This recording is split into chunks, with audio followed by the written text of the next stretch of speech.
بھارت کی supreme court نے مقبوضہ جموں کشمیر کی خصوصی حیثیت ختم کرنے کے خلاف دائر درخواستیں مسترد کر دیں۔ بھارتی سپریم کورٹ نے وزیراعظم نریندر مودی کی بھارتیہ جنتا پارٹی حکومت کی جانب سے 2019 میں ختم کی گئی مقبوضہ جموں کشمیر کی خصوصی حیثیت ختم کرنے کے خلاف دائر درخواستوں پر سماعت مکمل کر لی۔ درخواست گزاروں نے جموں کشمیر کی خصوصی حیثیت کے منسوخی ایکٹ کو چیلنج کیا تھا۔ بھارتی میڈیا کے مطابق بھارتی حکومت نے 4 سال تک اس معاملے کو دانستہ طور پر لٹکائے رکھا۔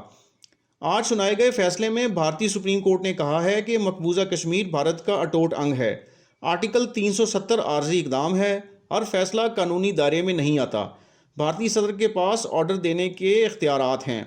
خیال رہے کہ بھارتی سپریم کورٹ نے سپٹمبر میں وزیراعظم نریندر مودی کی بی جے پی حکومت کی جانب سے 2019 میں ختم کی گئی مقبوضہ جموں کشمیر کی خصوصی حیثیت کے خلاف دائر درخواستوں پر سماعت مکمل کی تھی۔ بھارتی chief justice Dhananjaya Yashwant Chandrachud, justice Sanjay Kishan Kaul, justice Sanjiv Khanna, justice B R Gavai اور جسٹس سوریہ کانت پر مشتمل 5 رکنی بینچ نے فیصلہ محفوظ کیا تھا۔ رپورٹ کے مطابق نئی دہلی میں سپریم کورٹ نے حکومتی وکلاء، بھارت کے حامی مقبوضہ کشمیر کی سیاسی جماعتوں کے آئینی ماہرین اور دیگر فریقین سے 16 سے زائد دنوں تک دلائل سنے تھے۔ یاد رہے کہ 5 اگست 2019 کو بھارت کی حکمران جماعت بی جے پی نے مقبوضہ کشمیر کو خصوصی حیثیت دلانے والے آرٹیکل 370 کا خاتمہ کر دیا تھا، جس کے تحت بھارت کے دیگر شہروں کے لوگوں کو مقبوضہ جموں کشمیر میں جائیدادیں حاصل کرنے اور مستقل رہائش کی اجازت حاصل ہو گئی ہے۔ آرٹیکل 370 کے باعث بھارت کی پارلیمنٹ کے پاس دفاع، خارجہ امور اور مواصلات کے علاوہ ریاست میں قوانین نافذ کرنے کے محدود اختیارات تھے۔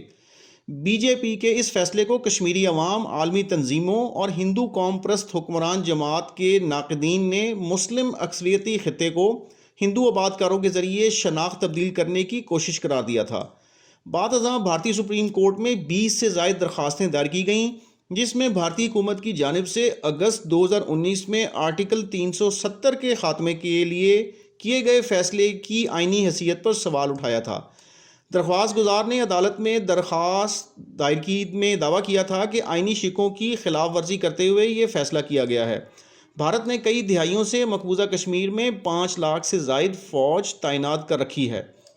پاکستان اور بھارت کے درمیان مسئلہ کشمیر پر ماضی میں جنگیں بھی ہوئی ہیں اور 1989 سے ہزاروں افراد بھارت سے آزادی کے لیے جان کی بازی لگا چکے ہیں۔ مقبوضہ کشمیر کے عوام اور ناقدین کا کہنا ہے کہ بھارتی حکومت نے 2019 کے بعد میڈیا کی آزادی اور احتجاج پر پابندی عائد کرتے ہوئے شہریوں کے بنیادی حقوق پر بدترین پابندیاں نافذ کر دی ہیں۔ دوسری جانب مودی کی حکومت اپنے متنازع فیصلے کا دفاع کرتی ہے اور موقف ہے کہ وہ خطے میں امن، ترقی اور استحکام لا رہے ہیں۔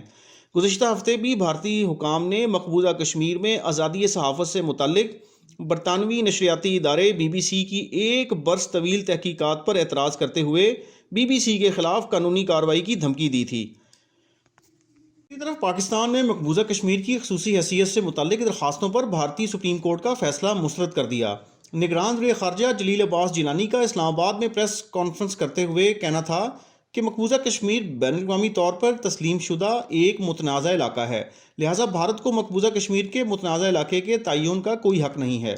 جلیل عباس جیلانی کا کہنا تھا کہ کشمیری عوام بھارت کا 5 اگست 2019 کا یک طرفہ اقدام مسترد کر چکے ہیں۔ ریاست پاکستان بھی مقبوضہ کشمیر کی خصوصی حیثیت کی بحالی سے متعلق درخواستیں مسترد کرنے کا بھارتی سپریم کورٹ کا فیصلہ مسترد کرتی ہے۔ بھارتی سپریم کورٹ کے فیصلے کی کوئی حیثیت نہیں ہے اور اس حوالے سے پاکستان تمام سٹیک ہولڈرز کا جلد اجلاس بلائے گا۔